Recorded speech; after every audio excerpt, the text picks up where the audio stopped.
And this is the Love and Marriage Detroit Reunion Special, Part 1. We had no idea that you two were on the verge of a divorce because after the reunion last season, you two were in a great place. And we thought like, okay, you two are moving forward. I thought so too. Brandon hasn't been the best communicator. So he's feeling things from our marriage. I mean, we're 12 years in, so, you know what I'm saying? You go through ups and downs. He would come out of nowhere with this, I want a divorce. And I can feel it when it's coming. This last time around, I was just really tired of being on the emotional roller coaster because that wasn't the first, second, third, or fourth time he said it. I just couldn't fathom, like, anymore, just feeling like I was just disposable to somebody. And so at that point, I was just like, I'm not doing this. Like, I didn't want to get a divorce. It was hard for me to put him out of the house. It's also hard hearing your partner every 6 months tell you that they don't want to be with you. Brandon, what was going through your marriage that you kept using the divorce word towards your wife? For most of it, it just felt like her marriage. It didn't feel like our marriage. It didn't feel like, I just didn't feel included. I didn't feel like my house was my home. I didn't feel like I had a voice in the home. And you know, I saw my mother divorce my father, so marriage to me was disposable. And I just always saw it as an option. So after a while, I would just be like literally hugging my babies extra tight, because I'm like, I'm probably not gonna end up in the same house as y'all. And that's just been the reality. Do you two regret getting married so soon? I can't regret something that God put together and God wants, you know?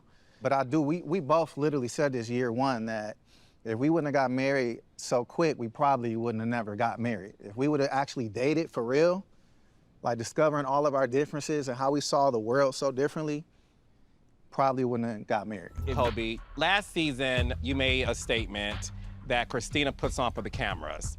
Did you feel like it was coincidental that right before a new season happened, they were in this separation space? Did you feel like it was put on? You know, after watching the season, Brandon made some statements that I was like, now, was this put on? Because he said they were really good at pretending. So I'm like, is this all a joke? Are we all pretending here? Are we creating more friction for a storyline? Do I think it was sensationalized? I don't know. I don't want to believe that. How do you feel about that? The question of the authenticity. I would hope that everybody on this stage would know that I would never put my children through something like that for clicks.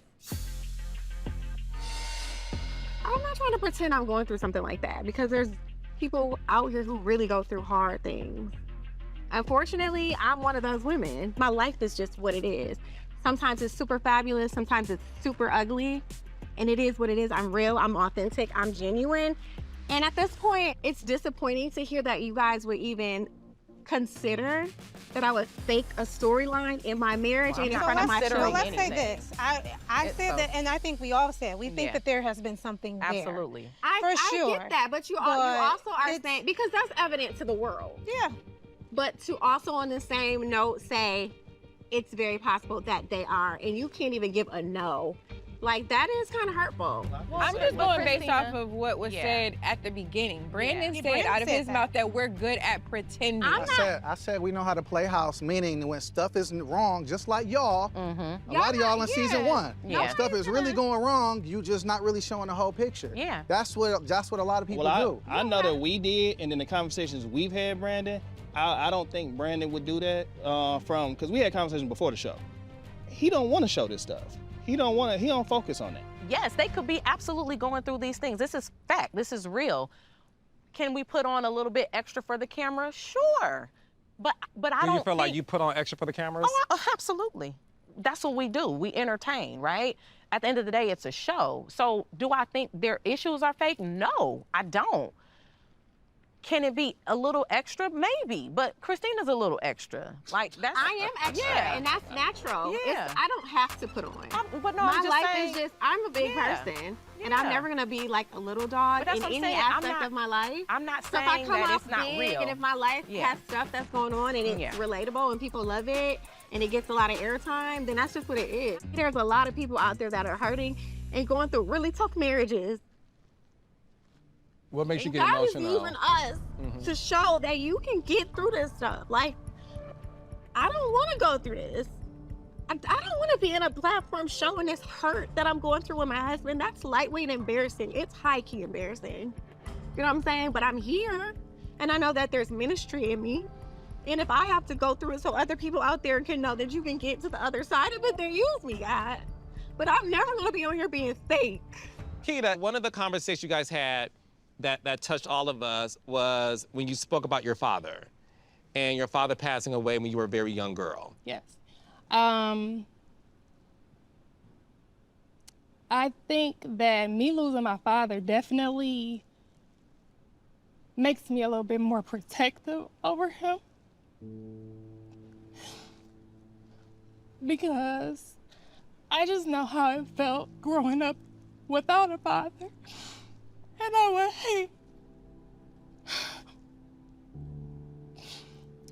hate to have to explain to my daughters, you know, that something has happened to him or why he's not coming back home. And I think that's just like my biggest fear. And I think now he probably understands it a little bit more, that I lost my father so young and I didn't have, you know, what my girls had with him.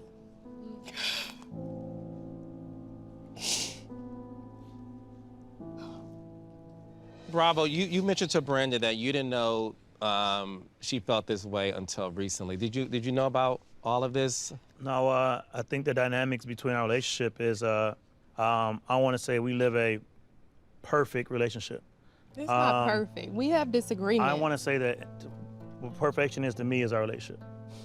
So I think sometimes when you live such a grandiose relationship, you don't try to dig deep into some of the dark places. And so I do want to give this show a lot of credit, because what it did is grown a lot of us, but it's grown me into actually hearing out things that she felt and things that she needs out of the relationship that we've never spoke on or I never cared to ask about. So I think even the convo that we seen with me telling Brandon I'm not sharing my location, you know, I was looking at it from a total different perspective. I was thinking of it as for 20 years, we built our relationship off of trust. If you need technology to trust somebody, you don't trust that person. Sharing location is a huge deal.